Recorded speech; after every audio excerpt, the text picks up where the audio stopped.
एक दिन चिंटू स्कूल से अपना रिजल्ट कार्ड लेकर घर आया। जैसे ही उसके पापा ने रिजल्ट देखा, वे आग बबूला हो गए, क्योंकि इस बार भी चिंटू पिछली बार की तरह फेल हो गया था। गुस्से में पापा ने उसे डांटा और घर से बाहर निकाल दिया। रोता हुआ चिंटू रेलवे स्टेशन के पास जाकर बैठ गया। तभी उसकी ही उम्र का एक गरीब बच्चा वहां आया और बोला, भैया, मुझे कुछ खाने को दे दो। चिंटू बोला, मेरे पास भी कुछ नहीं है।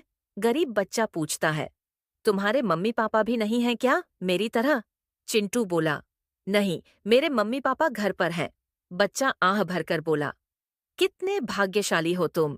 मेरे मम्मी पापा तो मुझे बचपन में ही छोड़कर इस दुनिया से चले गए। अगर आज वो होते तो मेरी ये हालत न होती। मैं भी बाकी बच्चों की तरह स्कूल जाता, मनपसंद खाना खाता और नए नए खिलौनों से खेलता। ये सुनकर चिंटू को गहरा एहसास हुआ कि सच में वह कितना भाग्यशाली है। उसने उसी समय ठान लिया कि अब वह मेहनत करेगा और अपनी जिंदगी बदलेगा। चिंटू ने उस गरीब लड़के के साथ मिलकर दिन रात मेहनत की। धीरे धीरे दोनों को एक कंपनी में नौकरी मिल गई। वहां उन्होंने पूरी ईमानदारी और लगन से काम किया। कुछ ही समय बाद कंपनी के मालिक ने उनकी मेहनत देखकर चिंटू को मैनेजर बना दिया।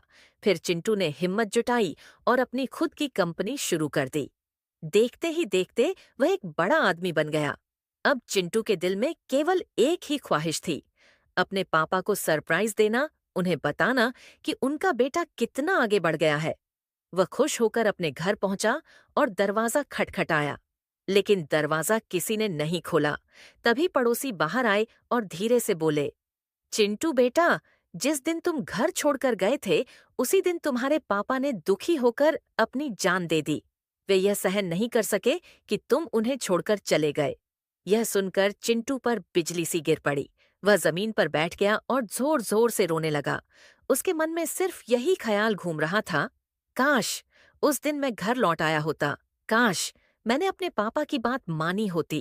काश मैंने मेहनत पहले ही शुरू कर दी होती, तो आज मेरे पापा मेरे साथ होते, मेरी सफलता देख रहे होते। चिंटू की आंखों से आंसुओं की धार बहने लगी।